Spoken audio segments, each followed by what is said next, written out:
All-American is back inside Studio A as Week 4 is upon us. And the first month of college football and the academic school year are starting to come to an end. Alongside Morgan Uber, I'm Kyle Youmans. Delighted to be back with you to talk about the American Athletic Conference this week and all of the happenings inside of it. We have maybe a true contender for the college football playoffs starting to emerge. Lots of opportunities on a national stand to see these teams either succeed or maybe benchmark where they are throughout their year. But Morgan, it's another week down, and week 3 was an up and down week for the American. There's plenty to talk about. Yeah, I would say it's also it can't even be an up and down week for us, Kyle. It was just sort of a down week for us because I have to start off with our picks from last week. Neither of them went our way. Unfortunately, Texas Tech taking care of business over North Texas, Kyle's pick, and my pick with the Oklahoma Sooners taking down Tulane, which I got plenty of flack for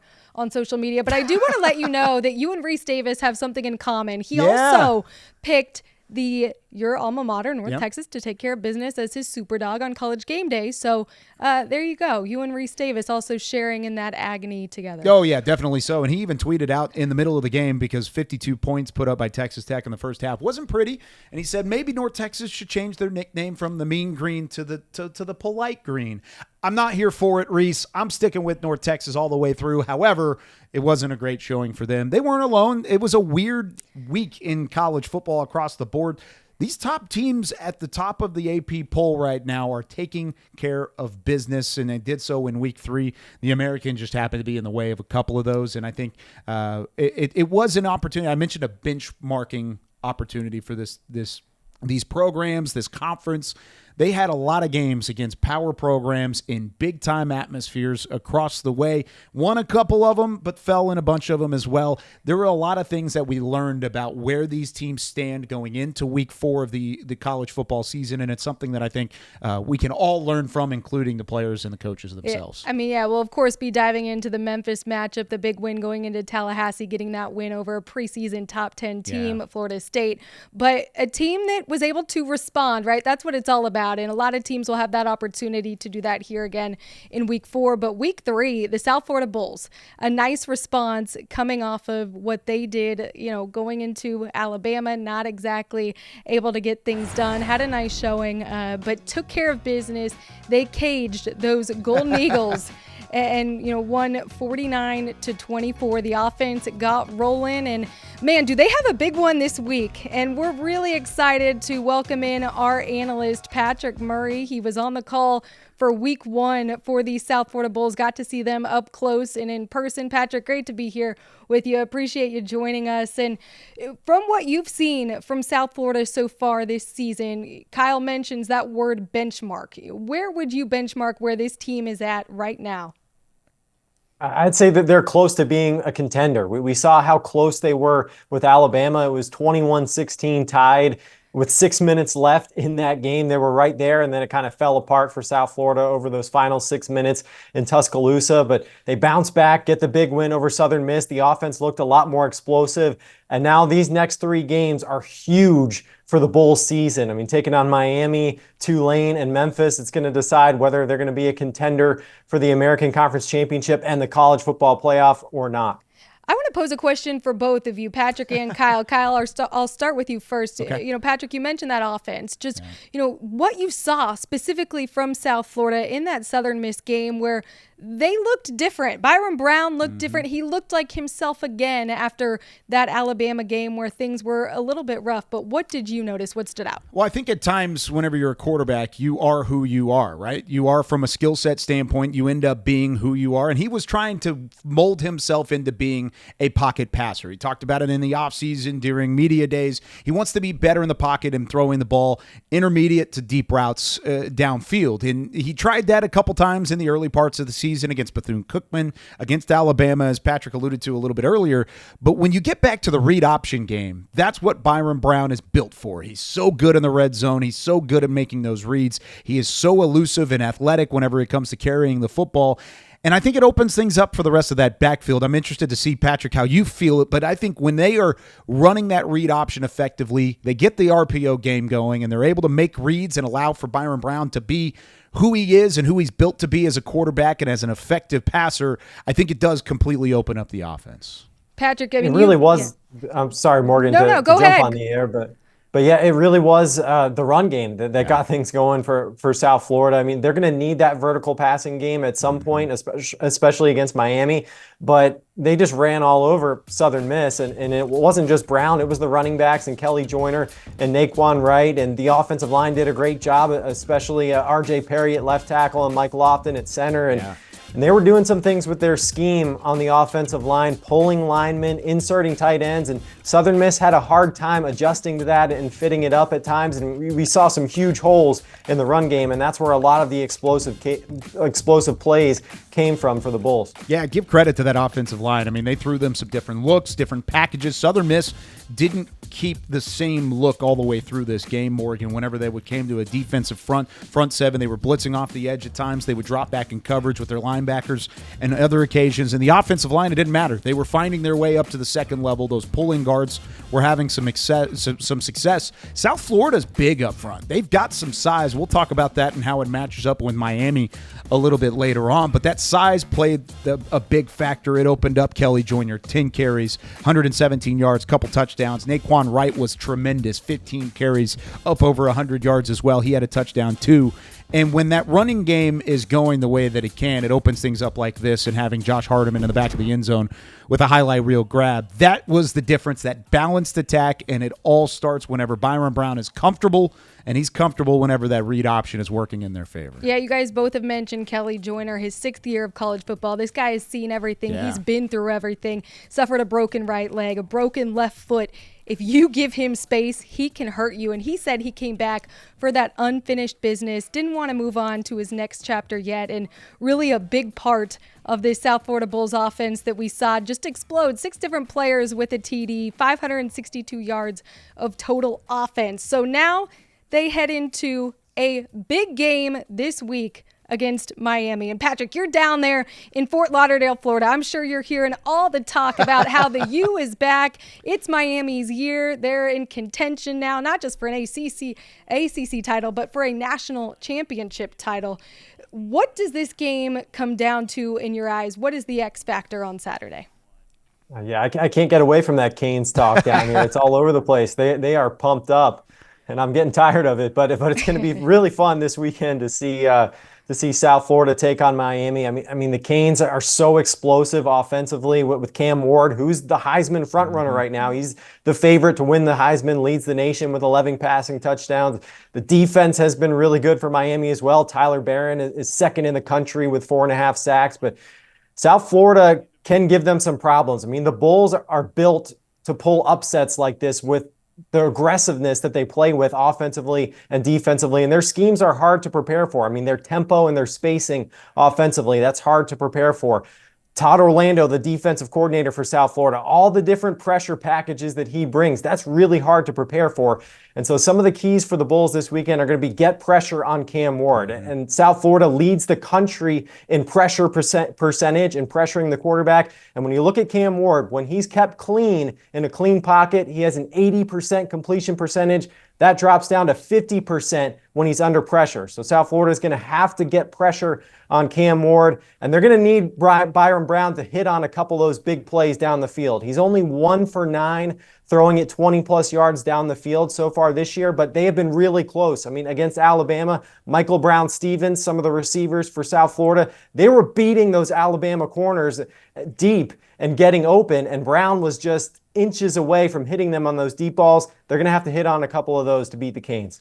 Yeah, Patrick, you bring up some really good points about the trenches and just being able to protect Byron Brown and also get to Cam Ward. So, Kyle, I'm curious from your perspective, what do you see when you look at these offensive and defensive lines and how they match up against each other? Well, usually whenever you are at least an underdog like South Florida is in a game like this, you got to keep it simple, right? And by this point in time, you look at the tape, you look at the first couple games for both of these teams, and South Florida has some size. I mentioned that earlier. Miami, it's all about the speed, but if you match up size-wise, you can out-physical this Miami team in the trenches. I mean, Miami's offensive line, 311 pounds compared to USF 317. So South Florida gives the advantage in terms of size on average on that offensive line. 295 pounds for the Miami or for the USF defensive line compared to Miami's, which is 275. So USF is 20 pounds heavier on their defensive line than Miami is.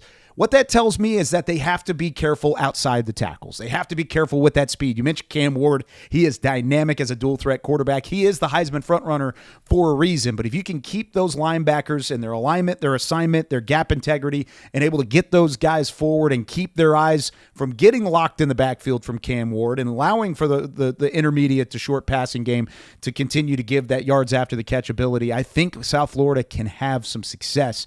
But it's the speed of Miami that I think is going to be the toughest matchup. And Patrick, I'm interested to see what you think in the same way. Yeah, I definitely agree with that. I think the offensive tackles for South Florida are going to have big games. Yeah. RJ Perry on the left side, Derek Bowman on the right side, slowing down the speed from Miami that you mentioned, especially Tyler Barron. Yeah. Ruben Bain, another really high-level pass rusher for Miami, hasn't played but just 3 snaps this year, dealing with an injury. Not sure if he will play this week, but the tackles for South Florida offensively are going to have to deal with that speed. And South Florida has a lot of depth on the defensive line that they can rotate in to try to get after the passer. And it's not just the D-line for the Bulls. Todd Orlando's bringing pressure from all over the place. All over the place. It's Kawan Banks at nickel. It's the safeties. It's Mac Harris at linebacker. He's going to find different ways to bring pressure. And Todd Orlando's seen it before. I mean, his time at USC, he's faced powerful speed opponents. Same thing at Texas, Houston, Utah State. I mean, he's been a defensive coordinator in this league for so long. By this point, he's seen a little bit of everything. And the good thing for South Florida is they've seen speed like this already. You mentioned that Alabama matchup. Miami's speed doesn't differ much from what the Crimson Tide showed defensively, and offensively at that same level. So Todd Orlando's got a tough task ahead of him. That South Florida offense has a tough task ahead of them, but they haven't seen it, or it's nothing they haven't seen already, and it's going to be something they'll keep an eye on going into the week. Just such a gauntlet of a schedule that South Florida has had to go through. I mean, but, one thing that I'm really excited to see is the environment that is going to be created there for this weekend. You think about record-shattering student demand for tickets, and that was, numbers as of Sunday already surpassing the previous record, which South Florida had when they played the University of Florida back in 2001 when they were number 13 in the country. They opened up the second deck at Raymond James Stadium. I mean, they've opened it up all the way through to just let more fans in the building. And that's what we anticipate happening here this weekend. Yeah. That's what they are going to do. Yep. That's what they are opening it up, and those tickets are available. So it's a big matchup and a lot of excitement down in South Florida for sure. Well, another exciting matchup that happened last weekend in the state of Florida, the Memphis Tigers having to go on the road to face a then top 10 preseason ranked team, Florida State. They were 0-2, not the start that they expected to have, but the Memphis Tigers still going and taking care of business against a team that was picked to win the ACC conference. And boy, they got the job done and some. Did they look good or what? And I still think, regardless of the fact, Mike Norvell is the reigning coach of the year, regardless of what they have done so far. It was very impressive to see what Memphis did. And Patrick, as you watched the game on Saturday, you've covered Seth Henigan now for years. What stood out about the way that he was able to command and control this offense in that environment? Going through the film of that game, I was really impressed with the ball placement from Seth Henigan. There were some tight windows. Florida State played a lot of man coverage. They played some good tight coverage, and he fit some balls in there and put them in places where only his receiver could get to it and the defender could not get to it. So that accuracy and that ball placement from Henigan was really key in that game. And also he kept the ball out of harm's way. Henigan knew when to hit the check down, when to throw it away. He didn't throw really but maybe one dangerous pass that could have turned into a turnover, and that was really key in such a tight game like that to come out with the win. And that's why he was named the American Offensive Player of the Week, and he was so efficient all the way through. We talked about this a little bit last week going into the game. Of course, Memphis was on the edge of getting into the AP Top 25. They're still one position out of that right now, receiving votes, but right on the edge. I mean, a win like this probably doesn't hold as much weight as it would have initially. Yes, it's important to go in and win on the road. It's tough to do that against any power opponent, especially with the atmosphere that they face down in Tallahassee. But with a win like this, what does it tell you about this Memphis ball club and how much they've improved over these last couple of years and how much leadership they do have to work with in that Tigers front office and in that Tigers organization? A couple of things stand out. One, I think the defense stepping up in the way that they played to hold Florida State to 238 total yards, and a defense that really held Memphis back last year. And the second thing is just going and winning a big game against a big opponent, right? I mean, Memphis goes 10-3 last year. They lose to Missouri, Tulane, and SMU, the top two teams in the American. And then, of course, Missouri, a great team out of the SEC. So being able to go and play in one of those big games against a huge opponent and come out with the victory, especially on the road, that's certainly a step forward for that Tigers program. I think it's so funny. Over the years, talking with head coach Ryan Silverfield, if you talk with any coach, I think he gives you normally the most coach speak, and he would be the first to tell you that. That is just his personality. That's how he goes about his business.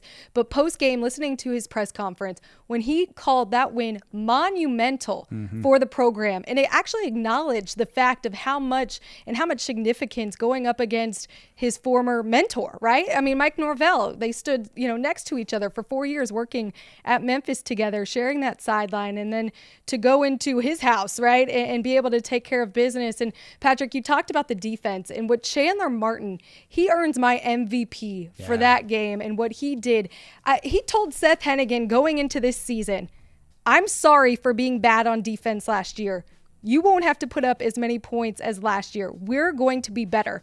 And boy, was he a man of his word. The way he started that game, coming with the takeaway to set the tone on, the first drive for Florida State. I think right then and there, he was the difference maker in the game. You look at his stats, 8 tackles, 2.5 for loss. And this is a young man who he graduated from high school when he was just 16 years old. He doesn't put limits on himself, and he was playing fearless out there on Saturday. I think the defense, to me, was the story of the game. And if they can continue to play the way that they did on Saturday, Memphis is going to go undefeated this season. There's no question in my mind. Yeah, and that doesn't change the way that we view this Memphis team except for positively, right? We've talked about the offense. We had Mario Anderson Jr. on the show last week. We may have another Memphis Tiger coming up later in the show, a little tease later on in the show. But the offense has always been there, right? But the defense, the way that they've stepped up, Patrick, I think is what's going to ultimately propel this team to the ceiling that they want to reach, to where they want to go,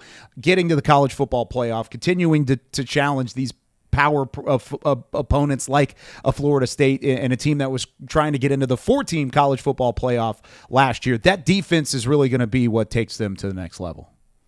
Definitely. It has to be the defense. I mean, that's what we were talking about in the offseason with Memphis. It's like, well, the offense is really good. They're bringing back Seth Henigan and his top 2 weapons. We know the offense is going to be good. Can the defense take a step? And that's going to be the difference of if they can win the conference title or at least contend for it. And it certainly seems to be much improved, especially the linebacking core with Chandler Martin back, bringing in Elijah Herring from Tennessee. The corners for Memphis are playing like the top corner combo in the conference so far through 3 games. And that is huge for Memphis moving forward and being able to compete for this conference championship. It's kind of along those same lines. It's unfortunate the way that this game was preceded on one end of the bargain. Florida State didn't hold up their end of the bargain by winning their games early on. If Florida State's still inside the top 10 or even top 15, let's say they're 1-1, right? And they're in at least the top 20 conversation, top 25.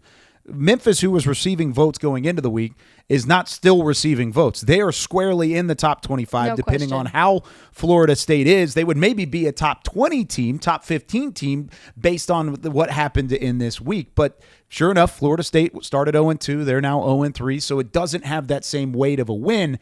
But in terms of some of these different programs, these different conferences, do you still feel like Memphis is still in the driver's seat whenever it comes to the college football playoff and some of these other teams that are going to possibly challenge the Tigers to get there?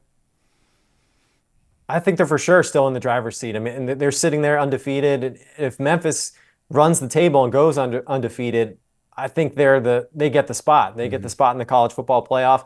If they lose a game in there, then, there's probably going to be a discussion, whether it's UNLV or Boise State or Northern Illinois or Liberty, or, we're probably going to end up having some arguments about who deserves that spot in the college football playoff. But right now, I'd say it's Memphis's to lose. Can we argue about it right now? Well, yeah, I do have a debate. I know this is an American show, and I will say, I do think when you watch the film, right, NIU is the team that's going to come up. Probably, yeah. But when you watch the film, I do agree, the eye test, Memphis will tell you they're the better team. But Agreed. at the end of the day, NIU is going to have the best win of the season should they go undefeated, if that all, is said and done. And Patrick brings up UNLV. They have 2 Big 12 wins already. They defeated but Houston. How good is Kansas? I mean, completely agree. I think Kansas is probably the bigger win out of those 2 teams completely. Kansas is not the Kansas of the past. Houston is not the Houston of the past in the opposite way.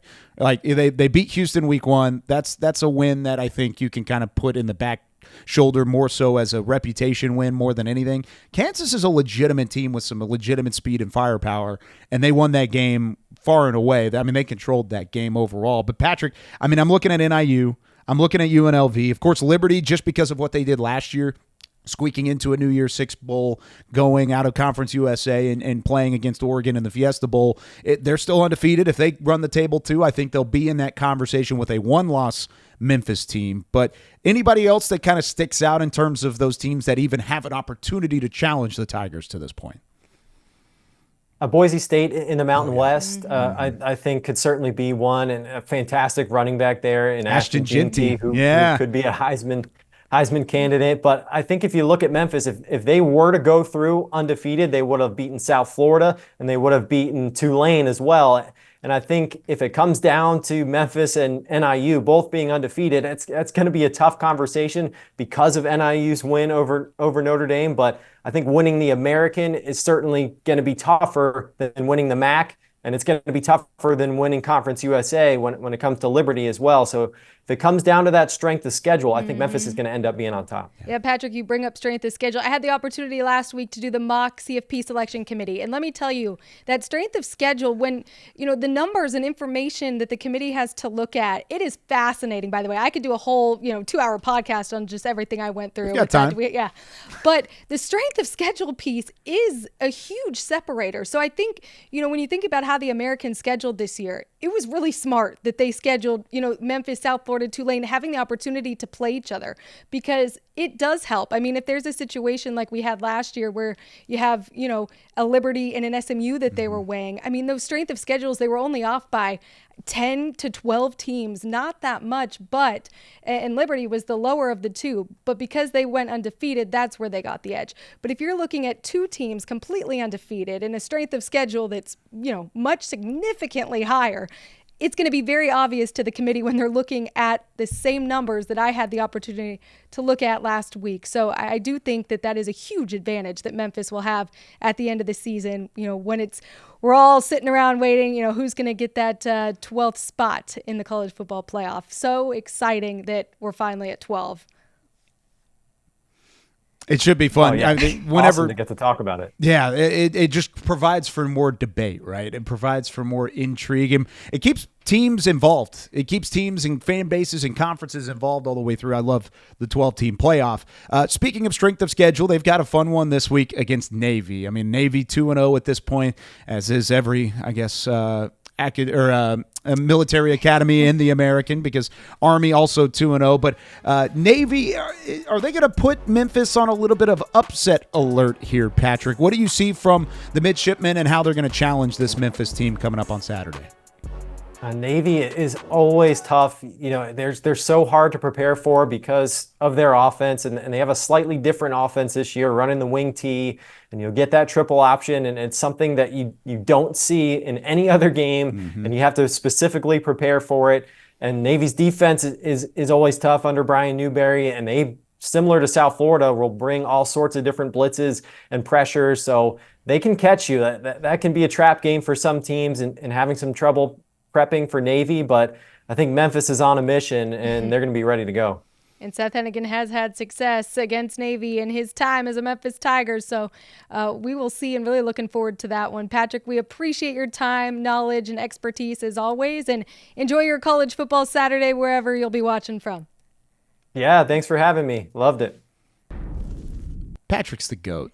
He's awesome. got it all taken care of. And the fact he's down there right in the heart of wherever. Oh, yeah. I mean, one of the biggest games, getting to hear all the Miami talk and South Florida. That was my favorite part of that entire interview when he said, I'm sick of it. Right. He said, I am done with this Miami talk. I want to see somebody challenge that. South Florida, again, I said it 2 weeks ago when they took on Alabama. They have a shot. They really do. The physicality is there. They have an opportunity to try and push the U. Miami's speed is unmatched. They're elite speed level-wise, and that's a reason why they are considered a national championship contender. Mm-hmm. So was Alabama. And South Florida kept Alabama at bay all the way up until that final quarter. They have to do something similar, but they got to finish this time. And luckily, they're at home. They're not playing in Tuscaloosa. They're not playing in Miami at Hard Rock Stadium. They're playing at home in the friendly confines with an extra deck full of people and students and tickets and everything. South Florida's got an opportunity. They just have to take advantage. And I think it's huge that they're going to have that Alabama game to look back on that experience of we played a team 3.5 quarters really tight on the road too, So I think Alex Golesh to have that and also for those players to just have that experience to lean back on, that confidence piece, I think that is going to really maybe be a huge factor in them being able to have success. Speaking of a team that had an opportunity to knock off a top 20 opponent, and had another opportunity to knock off a top 20 opponent. How about the Tulane Green Wave? Well, it was an unfortunate ending. Really, it was an unfortunate beginning in Norman against the Oklahoma Sooners, Morgan, because they were playing number 15 Oklahoma on the road, and the Sooners jumped out on top early, but Tulane made a charge late. What did you see from that matchup? Well, I think, there's no moral victories in college football, but the fact they were down 21-0 on the road, you have to love the fight and determination that you saw from Tulane in this second half. It's too bad that they couldn't have played the same way that they played in the third and fourth quarter earlier in that game. The Sooners offense, I think they came up with some crucial third down conversions, including a couple of Arnold rushes. They were over 50% on third down after going 5 of 26 in their first 2 games. And there was one, I think it was 3rd and 11, where Jackson Arnold, just takes it, and to me, that was a breakdown in the Sooners' defense of just not being able to contain him. And then on the other side of it, for Tulane, they weren't able to establish the run. I mean, Mekhi Hughes, he had such a big season last year, and I think maybe it's these defenses, right, that he's seen these past couple weeks between K-State and Oklahoma. But for him, held to just 71 yards, that was a little bit disappointing, and I think that was maybe an X factor to the fact that they couldn't get things done there in Norman, Oklahoma. Yeah, I think the way that they responded in the second half of that game tells me a lot about the makeup of the Green Wave. I think the way that they played better as the game went along, of course, you had the pick six late that gave them an opportunity to go within one score. They had the football with a chance to drive and take the lead, and an unfortunate mistake from Darian Mensah, another late interception. He threw into double coverage, gets tipped, batted around. Billy Bowman Jr. ends up with the interception, and that's really the decider in the ball game. But they were more physical, or just as physical as Oklahoma was in that second half. The speed flashed from Oklahoma, and I thought the coaching staff from Tulane, I give a lot of credit to the Tulane staff and what they were able to do to try and combat some of that speed defensively, especially. I really liked what Tyler Polk and Greg Gasparato, apologies if I said the name wrong in terms of the defensive coordinators, the co-DCs there. I thought they did a great job of silencing the Sooners in the second half to give their opportunity, give a chance to win that football game. It was, if you don't start 21 points down, you end up winning that game. Oh, absolutely. Tulane. No question. Because of the way that they played. That makes me think that they are a quality football team inside the American, and that is also on the back end of what they did against Kansas State, too. It's almost the opposite game. They started off hot, had a lead early against Kansas State, squandered it late. Oklahoma squandered it early, and they figured it out as they went along and played better than the Sooners did in that second half against the crowd like that in Norman, like they were. I came out of that game really impressed with the way that Tulane played against Oklahoma, and I think it's something that they can use going up against Louisiana this week. And I think another thing that they can use is looking at John Summerall's history, Sure. right? When he was at Troy, the past 2 seasons, they went 1-2 to start the year, and then they were able to respond. The teams finished 12-2 and 11-2 respectively. So, look, he's been here before. He knows how to get a team rolling and get on a hot streak. So, again, I think it's similar to a team like South Florida where they can look at, okay, look, we went on the road playing a quality opponent. We were right there with them. And again, I go back to what I said right off the top. No such thing as a moral victory in college football, but there is something that you can learn in a confidence piece that you can take with you throughout the rest of the season now as they get into conference play and they still have opportunities. Tulane, pretty lucky, right? They get to host South Florida and Memphis. So when you think about that home field environment, how close they were against Kansas State, really a game that came down to the absolute wire. I mean, how lucky for them to get both of those teams at home rather than having to go on the road. Yeah, and that's a great place to play in Youmans Stadium and what they do there. 1-2 doesn't look good. The record doesn't look good, and we'll talk about this a little bit later on how it relates to the rest of the conference that's trying to get back on the right track after a tough week as a league. But it's a whole lot better whenever those 2 losses are things that you can learn from. And you talked about the history of John Summerall and what they did at Troy, winning some Sun Belt titles, starting 1-2, doesn't matter. You still right the ship. You end up with double-digit wins, and all is well at the end of the day.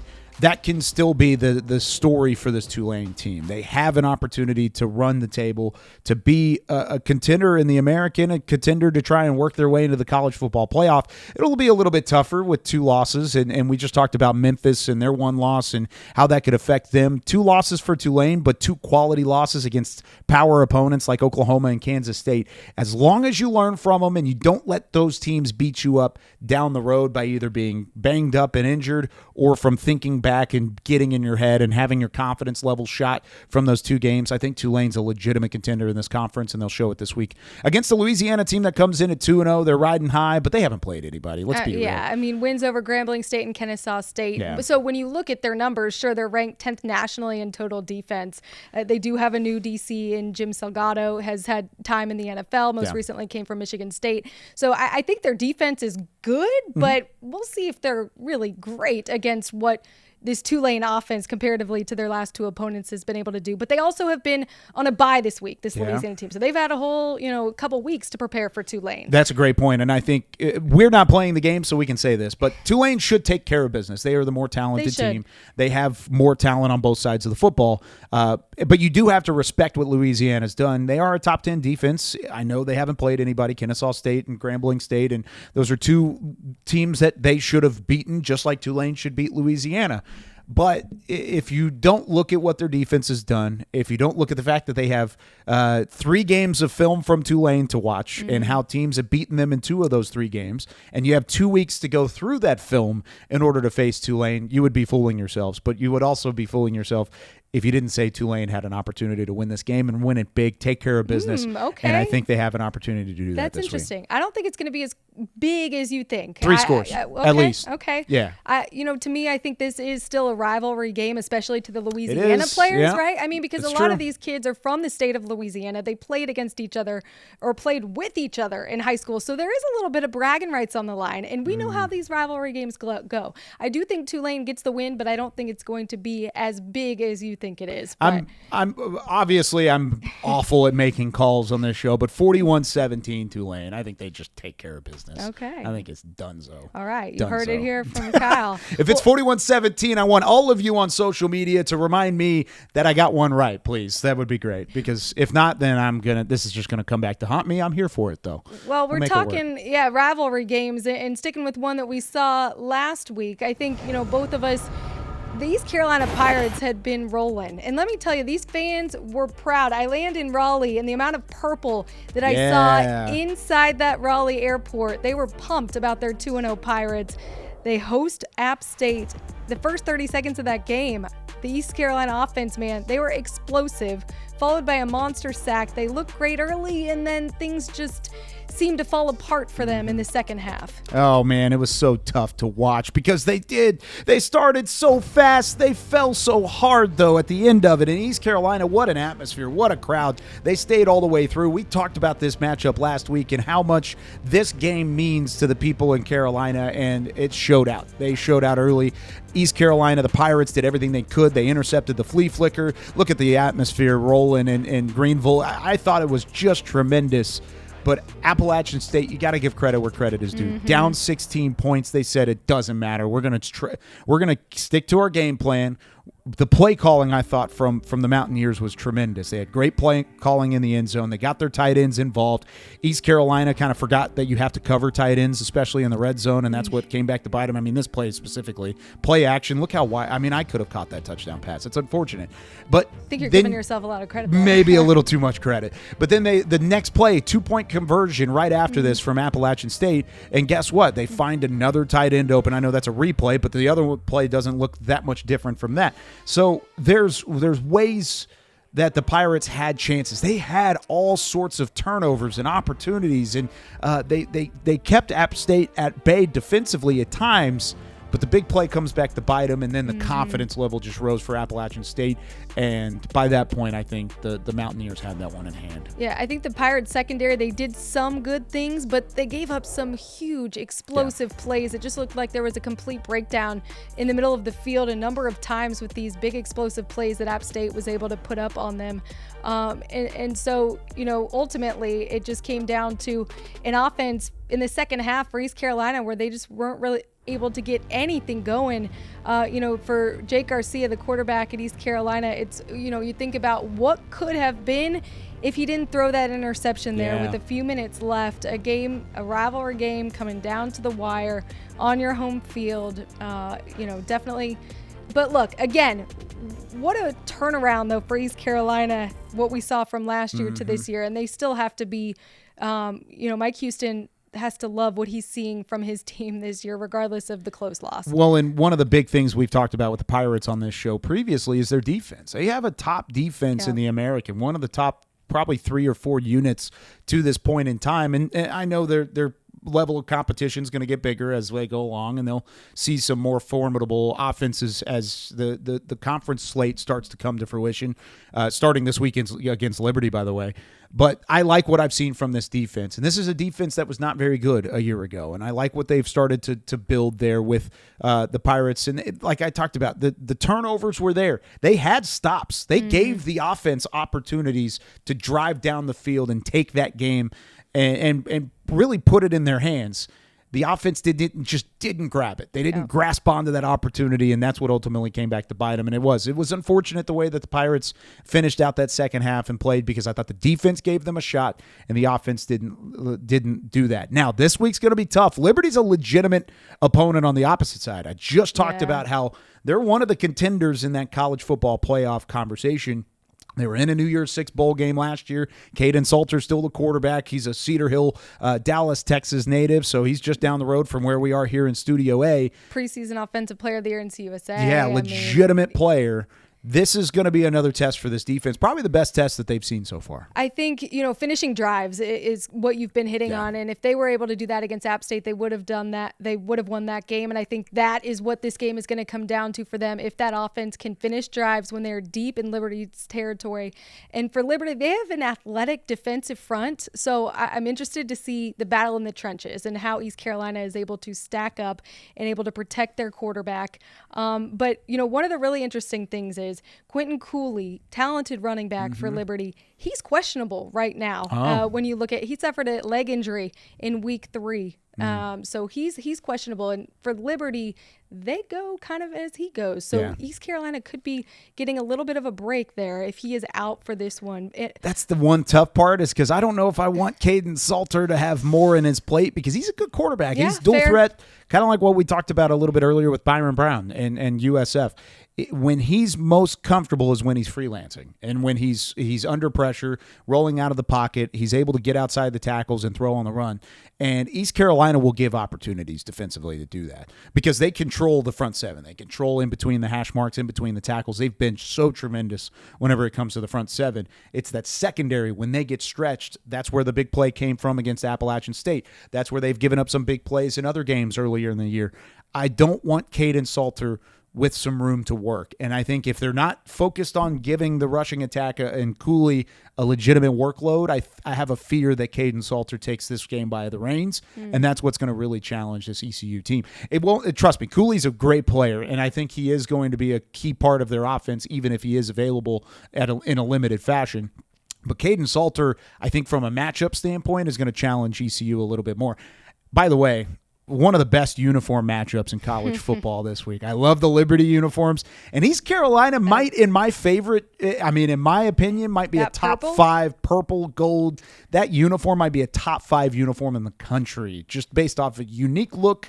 And I love the helmets. I just love them. They're fantastic. All right, let's go into the Charlotte 49ers.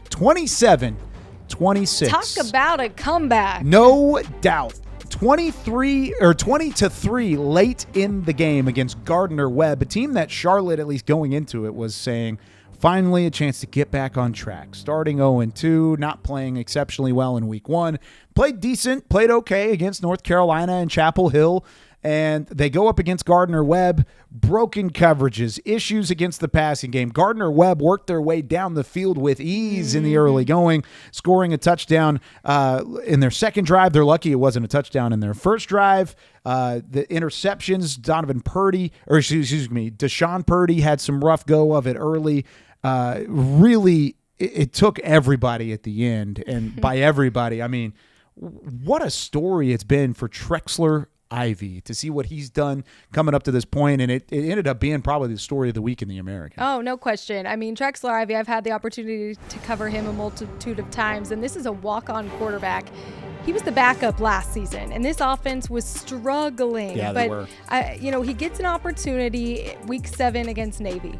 And, when you talk to offensive coordinator Mike Miller, the thing he talks about, Trexler Ivy, is he never gets too high or too low. He's a good manager of the game, and that's exactly what you want from a quarterback. And what he was able to do in the fourth quarter against Gardner-Webb, right, with his team being down 20-3 late in the third quarter, he connects with Sean Brown in the fourth quarter, who, by the way, another former walk-on, a young man who worked at Chick-fil-A when he was a Division II football player, to just be able to pay for basic necessities. So walk-on to walk-on in that fourth quarter to connect. And listening to those two after the game, I think it's fascinating, right? When you've come through that path as a walk-on and you've gone through that adversity, Trexler Ivy said, it taught me how to respond to moments like that, having your back against the wall. Chills. Literally, I think his story is just, it's so great. And I'm really glad to hear Biff Poggi said this week that he will be getting the start this upcoming weekend. And, there was some question or whether or not Ivy would be getting the start if Deshaun Purdy was available. To me, it's Trexler Ivy's job until it's not. I mean, what he did for that team in the fourth quarter, it was the second largest comeback in school history, the largest comeback since they've become an FBS team. And for Biff Poggi to go out and say, I've never been a part of something like that before. Think about everywhere this guy is coached. For as long as he's been in this profession, it would have been really cool to be on the sideline and experience that type of game. But hats off to Trexler Ivy. He was my performer of the week. To be able to come in off the bench in that moment and show what he showed and lead his team to a 1-point victory. Man, just Trexler Ivy, he gets a big round of applause. Game ball. Yeah. Game ball from All-American for Trexler Ivy. I mean, he was fantastic. What did you think about Biff Poggi and what he said about Deshaun Purdy, though? Deshaun Purdy is a freshman quarterback with a lot of upside, lots of upside. True freshman quarterback, but he had some troubles. He had some struggles in the early going, and I think maybe he said it after the game that if Purdy is available, if he is good to go going into week 4, he will be the starting quarterback. Now, that doesn't appear to be the case. Right. I was stunned. It's a moot point by this point because it will be Ivy moving forward because of the injury to Purdy. But you said you were stunned by that being the case. Why so? Well, to me, if you have a quarterback go in and lead your team to a victory in that way when their backs are against the wall, down 20-3, in the third quarter. Why would you not let him continue to have that job? Again, I'm not in the walls of the program. I don't see everything that he sees on the day-to-day, but I just think that Trexler Ivy earned it.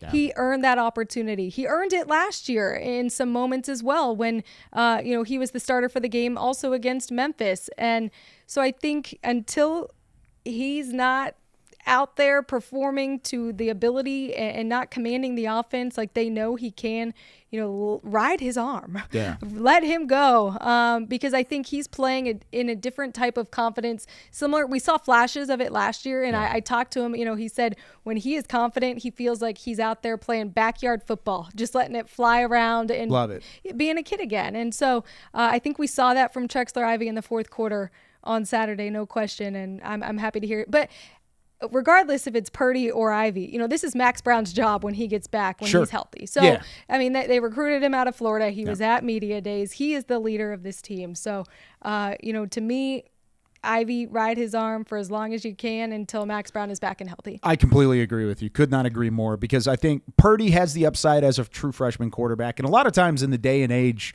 of the transfer portal and what you bring to the table from a coaching standpoint is you want these guys to stick around, especially if they are underclassmen like Purdy, who does have the skill set, has some upside, and can still find his way into a starting role later in his career. You don't want to oversell a certain guy, or you don't want to put him in a situation where his confidence can be shot, but you also don't want to take it away by speaking to the media and saying, you know what, Ivy did what he needed to do. We're getting rid of Purdy. Don't worry about it. That's not what Biff Poggi's doing here.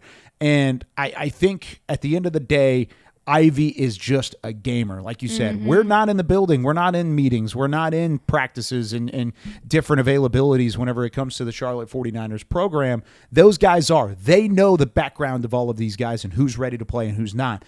But we see the final product, and Trexler Ivy is a gamer, and he showed it again on Saturday, and it was a big win for Charlotte and what they were able to do. And now they get to go and face undefeated Indiana, who, by the way, this is an Indiana team that took a whole lot of players from JMU last year. This is basically, JMU 2.0 up there at Indiana. And if you know anything about JMU and what they did last year, then, this is going to be a challenge, no question, for this Charlotte team. JMU beat Charlotte in week 1, too. Yeah. The thing about Charlotte is they haven't played poorly over the last 2 weeks. I know the North Carolina game turned out one way, the Gardner-Webb turned out another way. But they've been outscored in the first half 47-16 through the first 3 games. They have one first half touchdown this year. They've got to start fast. You've got to have something against Indiana early on. You cannot afford to be down by multiple scores like they were against Gardner-Webb, like they were against North Carolina, same thing against JMU. You cannot do that against Indiana on the road in Bloomington and have any sort of hope to come back and win that game. So you got to start fast. Indiana's looked really good. They played FIU. They dismantled UCLA last week. I thought that was probably their most impressive win, 42-13 over the Bruins. I know it's a down Bruins program right now, but that's still impressive. But go in there, have some confidence, get off to a quick start, and then see where it leads you from there. Well, you mentioned FIU, and there was a little fun Shula Bowl history between FAU and FIU, a nice rivalry game down there in South Florida. And the Owls taking care of business, getting it done, a rivalry that goes all the way back to 2002. These schools located just 59 miles apart. We talked earlier about Tulane and Louisiana, these players from the state of Louisiana. Talk about very similar situation here with these kids playing against former teammates in the state of Florida, playing alongside their former teammates. A lot of bragging rights on the line for these FAU Owls. And you could hear it in the post-game reaction from Florida Atlantic. That team down south, that team down in Miami. They can't even say the name. No, it was FIU, FAU, and it was back to normal. Not a conference game like it used to be before Florida Atlantic made the jump into the American, but it still had the same disdain from 59 miles apart. I loved it. FIU came out firing. They were highly efficient early on. They scored on their opening drive. And then the next drive, they kind of handed the game back. They said, you know what? We're going to take this early on. You can have it back, Florida Atlantic. They coughed the ball up at their own 10-yard line. FAU said, thank you very much. And then FAU found the end zone, and they didn't look back from that point forward. over 37 minutes of time of possession. That's the way you win a football game. And, oh, by the way, Zabari Mosley had 3 touchdowns on the day as well. So Florida Atlantic thoroughly dominated the Shula Bowl, which has some great history behind it. But this was an old-school beatdown by the end of it and a really nicely played game from the Owls. Yeah, speaking of the history, let's dive into that Let's talk about it a little bit. Kyle. So Owls head coach back in the day, Howard Schellenberger, he was an assistant for legendary Miami coach Don Shula. FIU coach Don Strock was the Dolphins' backup quarterback for 15 years. So definitely pretty cool. Goes back to 2002. Florida Atlantic has the edge, though, in this rivalry game. The 22nd edition. And, the players, they talk about it like it's our Super Bowl. Yeah. I mean, it's so cool to hear guys, talk about it. What else did you take away from when you learned about the Shula Bowl? Well, I've actually been around the Shula Bowl a couple different times just because of these programs and seeing what they've done around. They've been matched up with North Texas. We talked about how that's my alma mater and how they've been around them the last couple of years. But the more you look into it, the more there is some disdain between the two. I mean, the first thing these teams do whenever they win that trophy that has a helmet on both sides, first thing, they sprint over to the trophy and they rip one of the helmets off. So Whoever great. lost gets their helmet completely annihilated from the side of the trophy. There's no remnants of what that helmet used to be on the trophy in the first place. And, I mean, to this point, it's mostly been Florida Atlantic doing that. They've dominated the series. You said they have the edge. Yeah. I mean, if the edge was maybe a buzzsaw, that would be about right. I mean, that Florida Atlantic has absolutely dominated the series, just like they've dominated the game. So the fact that they continue to win these games, they've owned it the last decade or so, that's the one thing that sticks out to me. There's a lot of disdain there, but a lot of times you need a rivalry to be two-sided. Right now, it is Florida Atlantic and Florida Atlantic far and away. Well, we talk about that disdain. They get to carry a little bit of that anger, disdain, and momentum moving forward as they face UCONN this week, a UCONN offense that struggled against Duke, but as you watched some of the film from that game, what is it that stood out about UConn, and how do you think Florida Atlantic can find an edge over them? Are we talking basketball or are we talking football? Florida Atlantic, UConn, Duke, it's like a Final Four matchup already. I mean, this was actually pretty much one shot away from this being the national championship game in basketball a couple years ago. Florida Atlantic in the Final Four under Dusty May and company, and then UConn, of course, in their first of back-to-back basketball titles. But on the football field, UConn's been playing good football as of late. You talked about it. The offense didn't necessarily have success against Duke. They led 21-17 going into the fourth, but a late turnover really sunk their chances against the Blue Devils.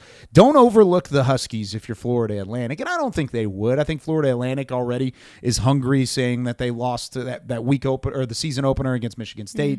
They lost again against Army. I mean, there's multiple opportunities for Florida Atlantic to be 0-3. They took care of business against FIU. You don't want to be 1-3 though. And so going up against UConn, they've churned out some talent. They had a couple guys drafted in each of the last couple drafts. They've had some legitimate NFL talent on both sides of the football. I think that's about the case again. You'll probably see one guy drafted from UConn. I'm blanking on the name right now whenever it comes to the Huskies, but he's an offensive lineman. They've got some guys up front.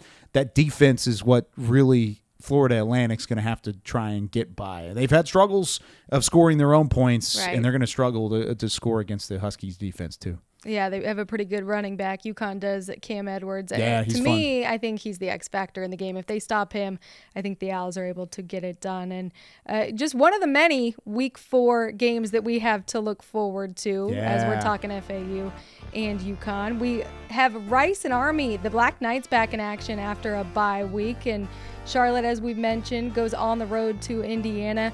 Utah State will visit Temple. The Temple Owls looking to get their first win. Memphis and Navy, the Memphis Tigers looking to stay undefeated. HCU will visit UTSA, the Roadrunners looking to get things back on track after their loss to Texas last week. East Carolina, as we mentioned, will be facing Liberty. The big one that all eyes are going to be on, number 8 Miami will be visiting South Florida, a game that we have talked lengths about. That one on ESPN, prime time. Definitely don't want to miss it. Florida Atlantic and UConn, Wyoming at North Texas, and finally Tulsa taking on La Tech. La Tech looking to bounce back against Tulsa this week as they dropped one to NC State, the game I was at. But, as we're talking about teams that are looking to get right, Kyle, who of these games on this schedule, who are you keeping an eye on? Well, I think there are plenty of chances to rebound from a loss in this week, and there's teams like, Tulane, UTSA, North Texas, Tulsa. These are all, just to name a few, teams that lost last week that are probably favored going into this week or should be favored going into it. Got a couple conference games there, too. Both military academies, Navy and Army, playing in some conference matchups. Navy against Memphis, Army against Rice, and both teams at home. So maybe those will be an interesting matchup to keep an eye on. But there's one team, you talk about getting right. At 1-2, it doesn't look great, but I think this team's a contender to win the American Athletic Conference. Give me the green wave of Tulane rolling their way into my heart, because I really do like the way that they play football on both sides. They're physical, they're mean, they're nasty, they got some speed on the outside. Their boundary receivers are elite. They're legitimate threats.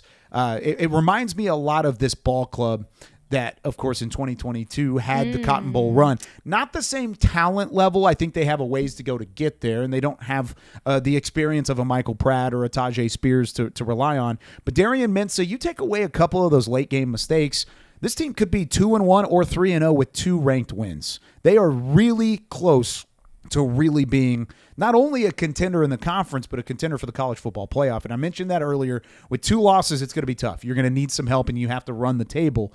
But if there's a team that can run the table in the conference outside of Memphis, it's this Tulane Green Wave team. So if you're looking at a 1-2 record, you're down under 500 right now. There's no team that's under 500 that I think has the talent that the Tulane Green Wave have. I'm not going to deny you. I also agree. I think Tulane is going to get right this week and bounce back with a win. But I think a team that just needs to get right overall and sort of wipe the slate clean, move forward, is UTSA, the Roadrunners. I think they have an opportunity. They're coming off of just a beatdown last week against Texas, 56-7. Before the season even started, I said Texas was going to win the national championship. And for Jeff Traylor, he goes on record. I didn't know that. Oh, yeah. Wow. Maybe not to you, but I have said it. I have put it out there publicly. Texas is my pick to win the national title this year. So sounds like a bet later in the year. We'll see if I was a betting woman. But I Jeff Traylor, after the post game, you listen to it, he says, and it was exactly how I felt watching that game, we were simply outmatched. I mean, sometimes you're just going to go up against talent. Part of it. Size, skill, speed, right? Just a whole different level of athletes they were playing against. But what he did say, too, was, I'm proud of how hard my team played. They were able to fix a lot of things, cutting down on penalties. They were more disciplined, and they were more in command in their offense, despite the score. They only put up 7 points, but he talked about what he saw from Owen McCown and his quarterback. Yeah. And I think as they get into conference play, too, they are going to have some opportunities to really silence this noise, especially, back-to-back weeks playing teams in your state, rivalry games, if you will, Texas State and Texas.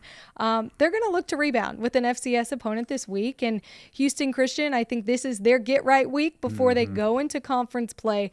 This is a team that is a total work in progress. So I think the UTSA team we're seeing right now in week 4 is not the same UTSA team that we're going to see when everything's said and done here, week 12, week 13, later on in this season.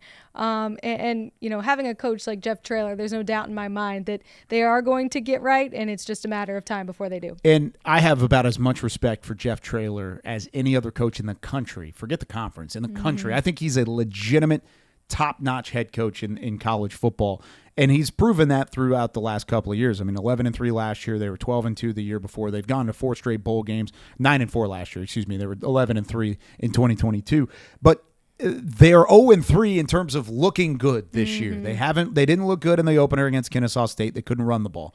They get blasted by Texas State on the road against a team they probably should have beaten, if I'm being completely honest, from a talent level standpoint, and a team that they directly compete against whenever it comes to recruiting. They get blown out by 39 points. And then, of course, Texas, you're going to be outmatched. But 56-7 is an absolute beatdown.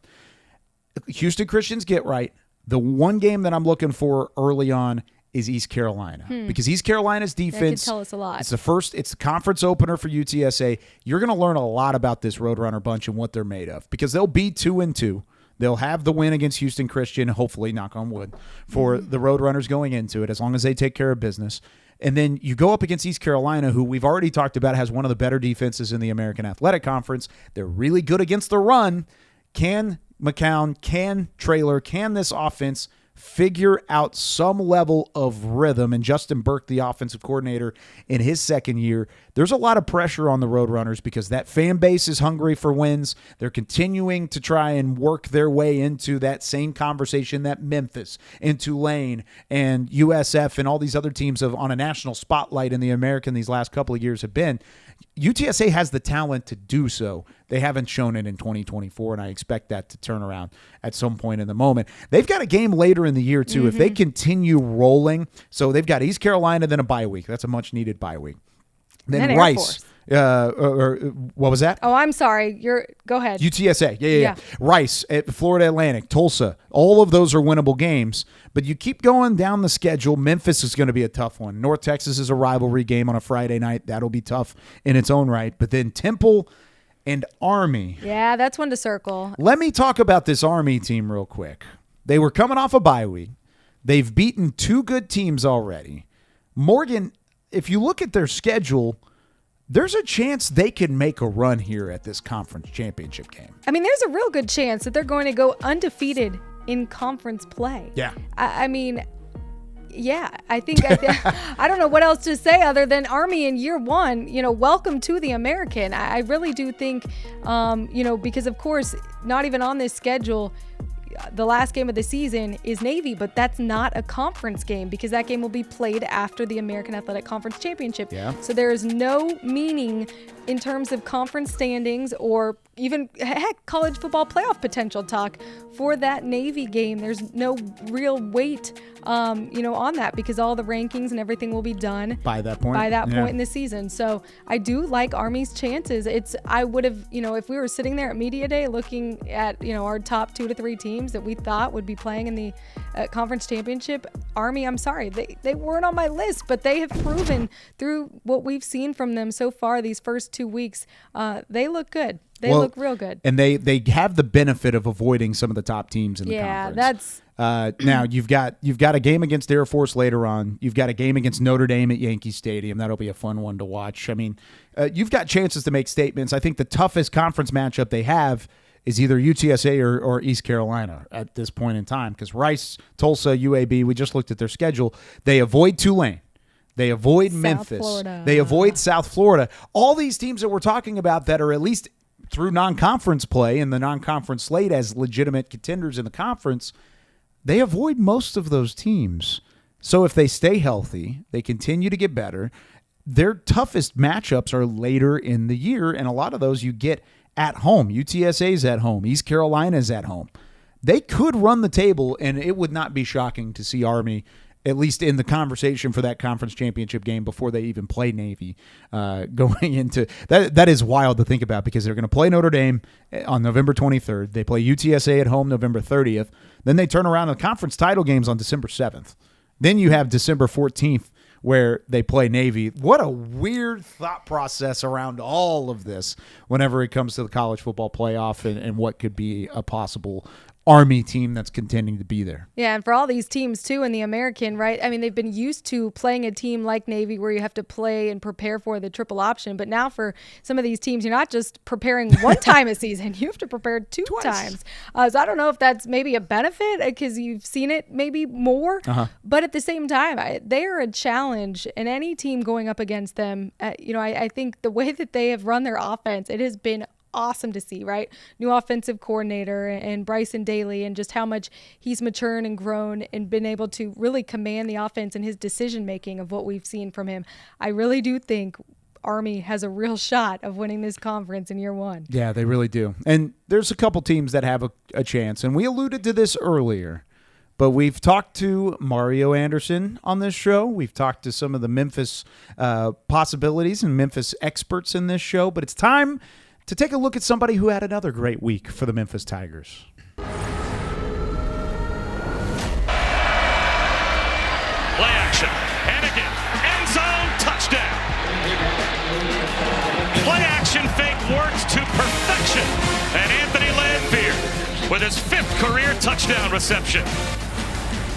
And make it 40-plus games now for Seth Henigan and counting with a passing touchdown as one of the best quarterbacks in the American Athletic Conference. Goes 25 of 38 for 272 yards. A couple scores against the Florida State Seminoles on the road to get the win. Seth Henigan joins us now here on All-American. Seth, first off, congratulations on the win. I mean, what was it like going into Doak Stadium, getting the win and getting this Memphis team back in the national spotlight where it deserves?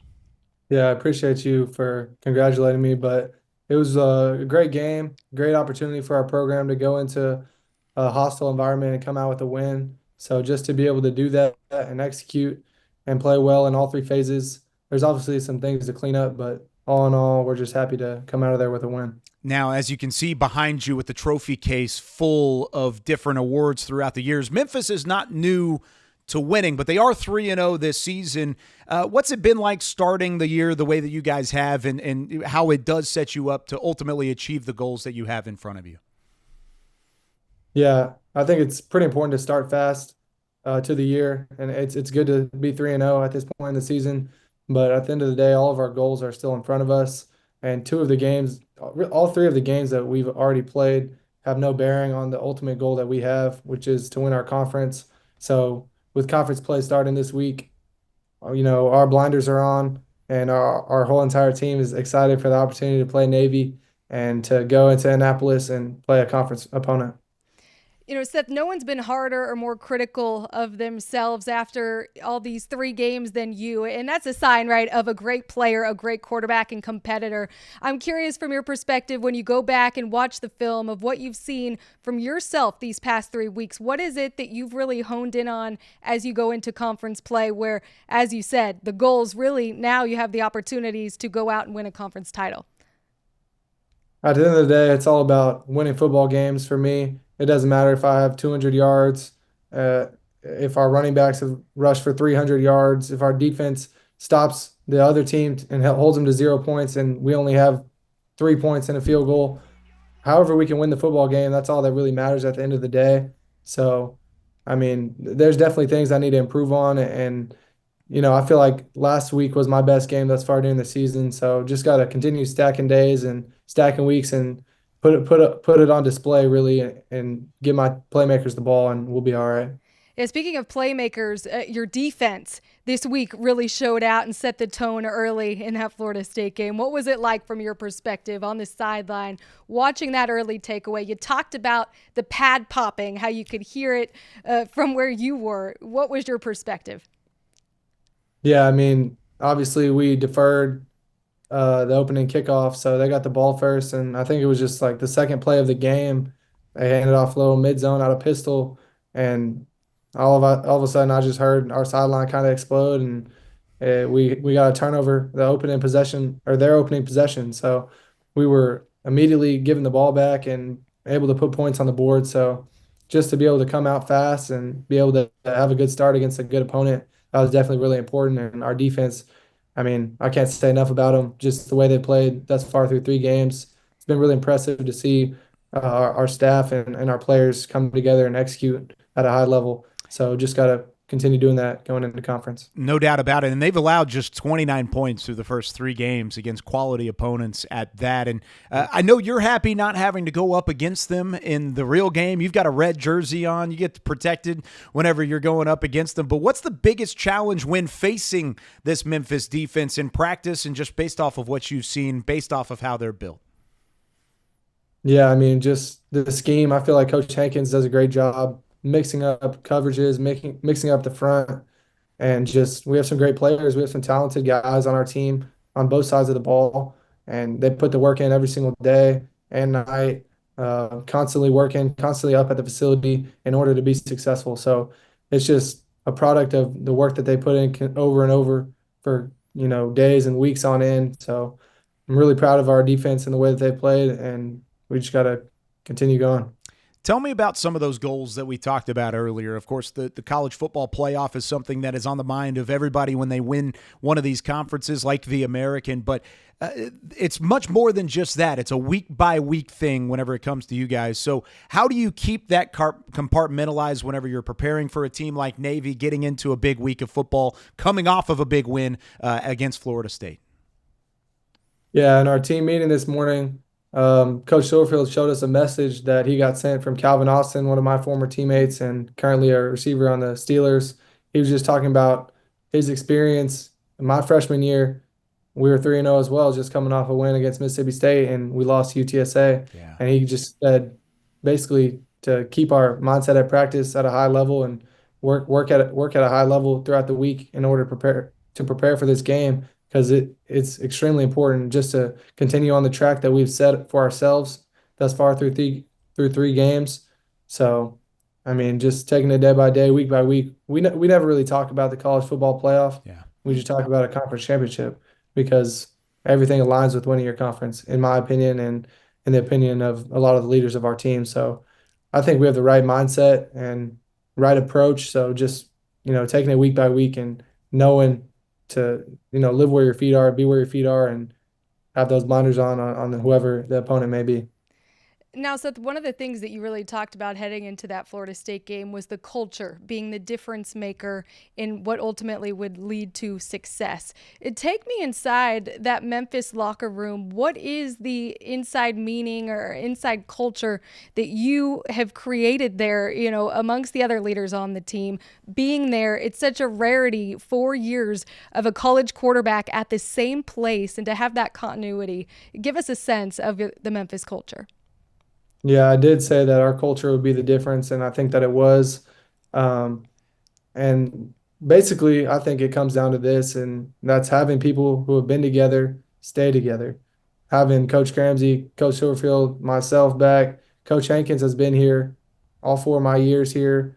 Chandler Martin came back, Rock Taylor, Demir Blankensee, Lanphier, Xavier Hill. I mean, the list goes on and on.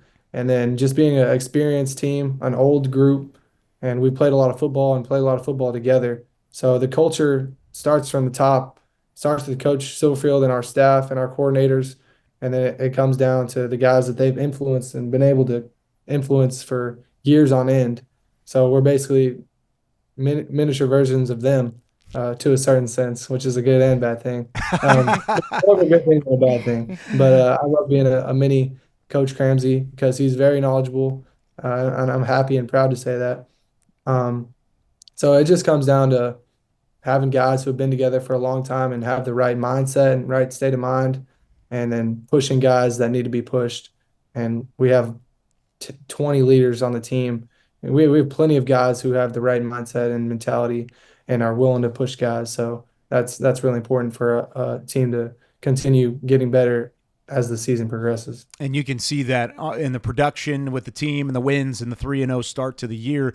But with all of that around you, and you've been a constant in that whole equation at the same time, how has that helped you grow from year one now into the latter parts of your collegiate career? Because you were a coach's kid at Denton Ryan and in Denton, Texas. You were able to learn from him, but then having that continuity and that coaching staff around you has helped you take another step. How has that helped you grow? Yeah, I mean, I think it's all about the talent, and good people make good football players. That's something Coach Cramsey says pretty often. But when you have talented players around you, that definitely helps you be more successful. And so just to have great players such as Rock and Demir and Kobe Drake and Lanphier and Sutton Smith, all those guys around me, and they're also good people. I mean, that's just the best combination, having people who are hard workers but also really talented at football.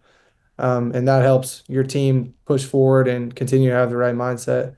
So I'm just blessed that those guys chose to come to Memphis or stay in Memphis. However they got here, they're here, and we're happy they're on our side and on our team, regardless of how they got here. And we're having people produce that are transfers that have been in the program a long time. It doesn't matter how you got here; it matters your mindset when you're here. So we're really proud of our guys and how they've performed thus far through 3 weeks, but we have more work to do.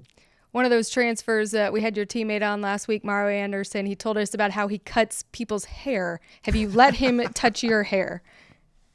I'm not let him touch my hair. Wait, is Wow. that a conscious decision, or is that just you got to build that trust with your barber? I mean, I get it. I understand it. It's a thing. Why not? Mario does a great job cutting hair, but I'm not gonna cut my hair for a while. I just haven't cut it since beginning of fall camp. I had a little mullet. Oh no, just letting it flow. You're just All letting the right. mullet flow then. The superstitious kicking in a little bit, or No, I'm No, not just- superstitious. okay, I used just to for be the look. cool, but we wear so many different uniform combinations. We do so many different things that the superstition has gone out of my body. So how long is your hair right now? Like, is this Oh, the yeah. longest it's ever been? no, I used to have like, you know what I'm saying? Like, You had the Gardner Minshew. yeah, there you go. You get a little bit further down there. Okay, I see it.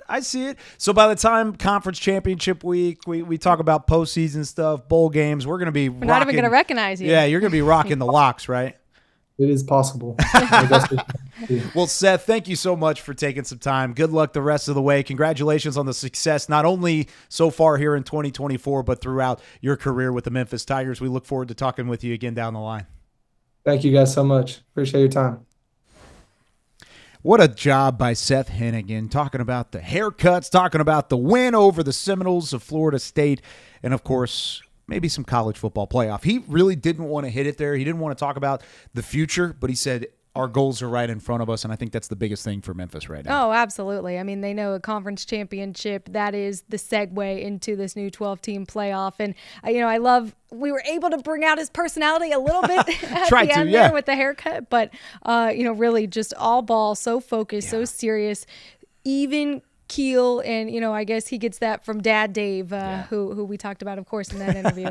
He's just all business. Yeah. He really is. And that's what makes him a great quarterback and a great leader for that Memphis Tigers bunch. I mean, the Tigers and the Seminoles, two great mascots as Oh, yeah. well. And since we had some serious football talk here, I want to talk about the American mascots. All right, How let's keep it well light. do you know your mascot trivia? So I've got a couple questions for you. You've got a couple questions for me. We have not talked over this at all. So this could be embarrassing. We'll figure it out along the way. And fans at home, guess along with us, Sure. too. Yeah, let's Absolutely.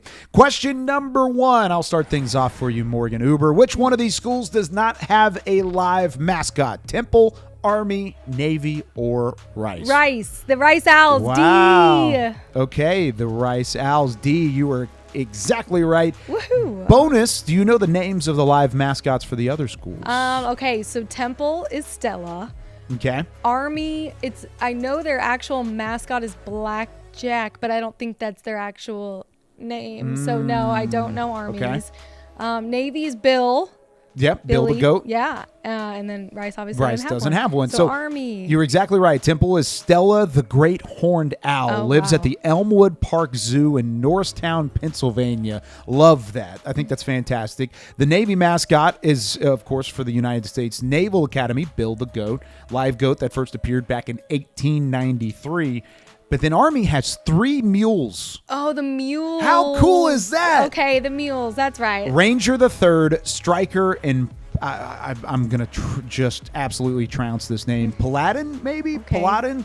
I'm sorry, We'll have Army. Army fans weigh in. Paladin. Let us know. Paladin Oh, is what I'm okay, being told okay. from the back. Paladin is the name.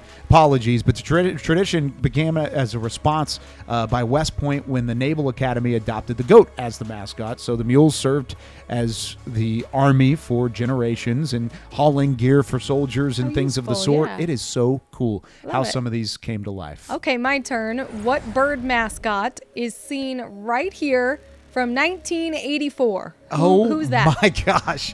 Oh, man. Oh my gosh, that looks like none of our mascots That is- these days. Terrifying. My first thought, we were talking about Southern Miss earlier, but they're not in the American. 1984? 1984, who you got? There's the only guess I've got, and this is by far a guess. That looks like a Roadrunner to me. Is it? Ding, ding, ding. Is it? Oh, is it really? Is it Rowdy the Roadrunner? Wow. UTSA's mascot. There he is, warming up in the crowd during a men's basketball game against St. Mary's. I'm shocked. I am absolutely shocked that I got that one right. Don't get used to it, American fans. It's not happening. That's pretty impressive. We're 2 for 2. 2 for 2. Nicely done. Can you name the 3 Owls in the conference? Like their actual names or the schools? The names: Temple, Rice, and Florida Atlantic. Do you know the names? Temple, Stella. Okay. Or the the actual mascot name. Oh. No. Well, so I know it's obviously Rice, Florida Atlantic, and Temple. Uh-huh. But I could not tell you any of their names. You're done. You have a guess for any of them. You should know Florida Atlantic. Really? Yeah, that's a classic one. He's on the logo. I'm stumped. I have no idea. Owlsy. Oh, okay. Owlsy is the Florida Atlantic one. I guess I could have guessed. Rice. Do you have any guess for Rice whatsoever? Sammy is the owl for How do you Rice. get that? I'm not going to pretend to know. We'll ask our friend Taylor McCard. Yeah. Temple. There's a restaurant that's kind of like it out there somewhere. Give me what kind of food? I don't want to give them any sponsorship. They're not a free sponsor. The name is Hooter for Temple. Okay. Hooter Got the it, Owl. got it. Fair. So there you go. So we're 2 for 3 at this point along the way. Well, I got the schools right. Yeah. So all right, there we go. How about question 4? What conference mascot was originally named Petey before dropping after only 2 years? I know this one because of there were a couple games I filled in for ECU men's basketball last year. It is Petey the Pirate. ECU men's basketball helps me out with this one, but that is ECU, East Carolina. You are correct. So the name Petey was believed to come from the Petey rivers that flow through North and South Carolina. Okay, I didn't know that as a background. That's outstanding. Yep, so I like that. The more you know. All right, last one. Who's older, Scrappy the Eagle or Riptide the Pelican? Scrappy from North Texas, and of course Riptide is I feel like this is like Tulane. a stump. I wish I could phone a friend on this one because I have a feeling there's some people around here, maybe someone in our control room as well, that would have an idea. Maybe. North Texas alum. I'm literally taking a wild guess. I'm going to guess Scrappy the Eagle. Ding, ding, ding, ding, ding. Okay. Well done, All right. Scrappy. 1971, the Scrappy Eagle was named, and it used to be Epi back in the day. Okay. In North Texas. They've gone from Epi to Scrappy? Here's a fun fact around North Texas athletics. In their athletic department lobby back when I was in school, they had the Epi Eagle costume in there, and it was like encased in a glass showcase there. They had it there forever until it started smelling. The actual costume started smelling so bad in the athletic department that they had to move it to a different spot. And I don't know where it's at now. I feel it's somewhere bad for the along person line. that had to wear that. Yeah. Well, they didn't have to. It was just on show. It was just showcased. It was good. Yeah. It was all back in the day. But it was there for a little bit, and they've made fun of that. So it's gone now. Okay. So now we got the mascot trivia out of the way. But if you had to put your favorite mascot in the league out there, who's your number one? Who's the number one in your heart? Listen, this is not just a show for football. So my favorite mascot is none other than Wichita State's mascot, Woo-Shock. What a cool name for a mascot, and what a bomb mascot it is. I mean, look at Woo-Shock. I mean, the energy just flows from his face, right? That's an incredible mascot. At our basketball championships every year, the Shocker is by far the most fun mascot. Photo bombing every single video we do. I mean, just all over the place. So props to you. I would have. You went outside the realm there. I did. I just wanted to surprise you a little bit there. But Woo-Shock, I mean, he is the logo. Yeah. He is the logo of Wichita State and the Shockers. The Shockers is a cool nickname anyways. But Woo-Shock, I mean, big, bad, muscle-bound bundle of weed is what he's defined as. It's a bundle of weed. How intimidating, right? He's been their mascot since 1948, a friend to every Shocker fan, and, of course, those around the league like the American. Who's your favorite? So I guess I'm a sucker for the live animals. I'm glad that we had one of those questions included. Bill the Goat. I think it's so cool. I love history and tradition of college athletics. And so you think back to how old goats in the Navy. 1700s when Navy sailors were bringing goats on ships, and they originally brought them for food, right? Yeah. I mean, pretty useful source, but now they just bring them as companions on the ship. So a good old goat. But I guess, old goat. yeah, I think they're on bill number 36 too. Wow. So pretty cool. I think, I like the history and tradition. And of course it was, I think you mentioned it, right? In 1983, Navy brought a live goat and that was their win over Army. So also a good luck charm. So who would have thought goats and good luck? Who wins a battle? Is it the big bad bundle of weed or Bill the goat? I mean, don't goats eat grass? So I think, I'm sorry. My mascot would definitely be eating. That's unfortunate. Eating your mascot. Well, Kyle, let's take a look at the top 5 plays from around the conference, from mascots to the big plays. We start with South Florida at Southern Miss. Doug Blue Eli, the 315-pound big man, makes a big-time interception, a tip ball, and he gets just underneath it, like hands of a receiver with that ball control.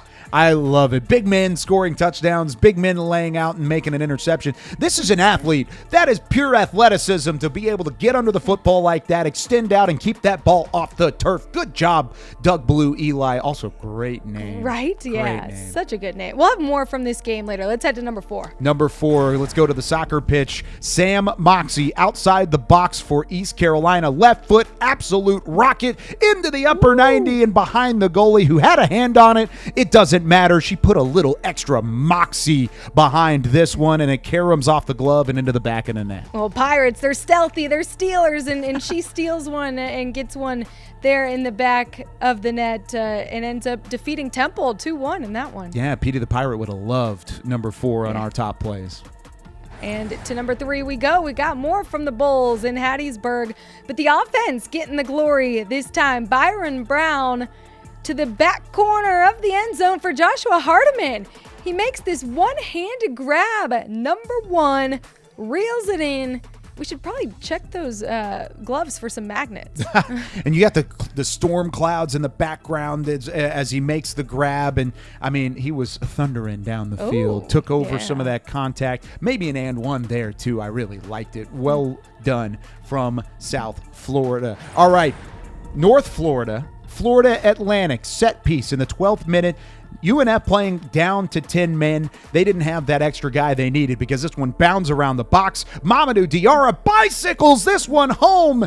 This one was ridiculous. The bicycle off of the crosser, off of the corner kick, and, of course, his second goal of the season is an absolute beaut. This landed at number 6 on SportsCenter this past week, but it's number 2 in our top 5. And goes for a spin. Look at that. Some style points, man. That's as impressive as all get out. And if that's at number 2, man, number 1, this has got to be good. Our top play of the week comes from the comeback of the year. Well, so far. Anyway, backup quarterback Trexler Ivy to the former walk-on Sean Brown. The walk-on to walk-on with the defender draped all over him. I mentioned it and one a minute ago, then and one again here. This one, actually, the flag is thrown. Doesn't matter. They needed the comeback, and they got it. And we talked about the story and the background behind this. It adds a little extra juice to a play like that. Yeah, when things are tough, Brown says, watch me, hauling in the 28-yard pass for a TD and 21 points in the fourth quarter for Charlotte to go on to win by 1. We had some good top plays Yeah, this week. we did. It's Bicycle kicks, comebacks, storm clouds. I mean, all sorts of different things. I always love at the end of the year when we get to power rank then the top 10 plays of the entire academic year. So that's going to be the real challenge. That's one reason to subscribe to the American Athletic Right. Conference, right? Subscribe to All-American as you can. I would say so. Yeah. Well, another great week of being here next to you, Kyle, and our great crew, Matt Sizek, Zach Fisher, back in the control room, creating some great content for us to chat about. Great producers, editors back there, and enjoy your college football Saturday. Where are you going to be this weekend? I'm going to be calling North Texas and Wyoming for the Mean Green Sports Network. All so I'll be right. up in Denton calling some radio broadcasts. Excited about that one and getting back in the football swing of things from a play-by-play standpoint. So it'll be fun. Well, hopefully your Mean Green can get right this week as That'll well. be good. That'll be good. And we'll see all of you back here next Wednesday for another episode of All American.